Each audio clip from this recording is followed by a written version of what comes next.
إنكم سترون ربكم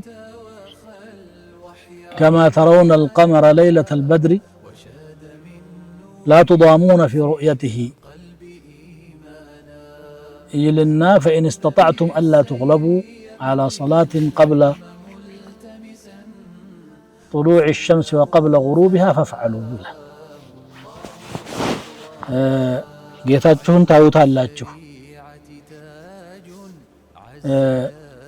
ጨረቃ በ14ኛው ቀን እንደምታዩት ምንም በማያሻማ መልኩ ወለል ብላ ማለት ነው።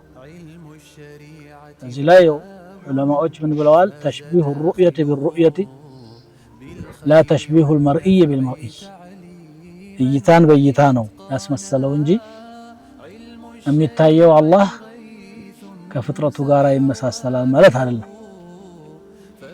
ማንም ዓቂል የሆነ ሰው ይሄ አይመጣበትም። ለዚህ ብሎ መጨረሻ ላይ هل تضامون ሚላል ትገፋፋላችሁ ወይ ለማለት ነው። لا تضامون አትበደሉም ሁሉም እኩል ያያል ማለት ነው። ጨረቃ ለማየት እስቲፈቅ በለልኝ አትጋርደኝ ይባል ነገር የለም። ከፍ ያለ ቦታ ላይ ስላለች ሁሉም ያያታል። አላህን ለማየትም እንደዚሁ ሳንቸገር እናያለን ማለት ነው።